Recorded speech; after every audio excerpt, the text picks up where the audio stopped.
السلام علیکم جی، کیسے ہیں آپ سب؟ یقیناً ٹھیک ٹھاک ایون فرسٹ کلاس ہوں گے۔ ناظرین، بات کرتے ہیں کہ سیکیورٹی فورسز کی پوری طاقت کے ساتھ دہشت گردی کے خلاف جنگ جاری ہے، اور یہاں پر بات کروں گی کہ پاک فوج نے ڈیرہ اسماعیل خان کے قریب در اندازہ اور درابن کے علاقے میں پچھلے 24 گھنٹے میں مختلف آپریشنز کے دوران 27 دہشت گردوں کو جہنم واصل کر دیا ہے۔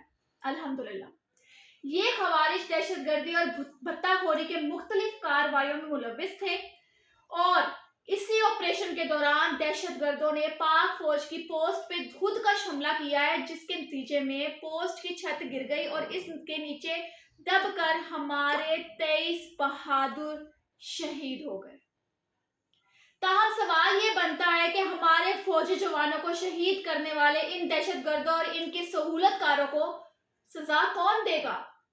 یہ ایک سوالیہ نشان ہے۔ فوجی عدالتیں جہاں ان خوارج کو پیش کر کے ان کو سزا دی جاتی تھی، ان عدالتوں کو بھی نہیں چلنے دیا جا رہا ہے۔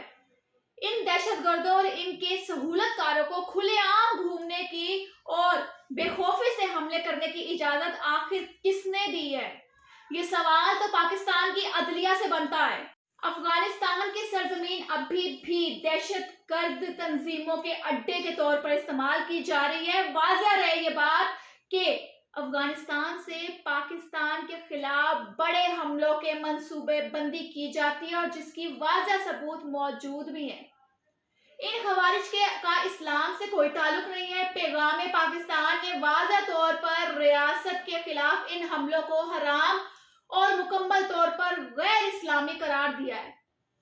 سیکیورٹی فورسز وطن کے دفاع کے لیے دن رات قربانیاں دے رہی ہیں، اور پاکستان سے دہشت گردی کے خاتمے تک یہ قربانیاں جاری رہیں گی انشاءاللہ۔ پاکستان مخالف قوتوں کی طرف سے پھیلائے جانے والے تمام پروپیگنڈے اور غلط معلومات کو ایک طرف رکھتے ہوئے پوری قوم کو سیکیورٹی فورسز کے ساتھ کھڑا ہونا چاہیے، تاکہ پاکستان سے دہشت گردی کی لعنت کا مکمل طور پر خاتمہ کیا جا سکے۔ یہ دہشت گرد پاک فوج کے نشانے سے بچ نہیں سکتے۔ ان کو ان کی بلوں کے اندر سے ڈھونڈ کے مارا جائے گا انشاءاللہ۔ علاوہ ازیں انڈین میڈیا کے اس حملے کے بعد کی خوشی دیکھ کر یہ بات ایک بار پھر واضح ہو گئی ہے کہ ٹی ٹی پی کے پچھلے بھارت کا پیسہ ہے، ٹھیک ہے، اور یہ اسلام کے نام پہ دشمن ملک سے پیسے لے کر کارروائیاں کرتے ہیں۔ اس بات کو کوئی نہیں جھٹلا سکتا، جتنا مرضی کے لوگ رونا دھونا ڈال لیں۔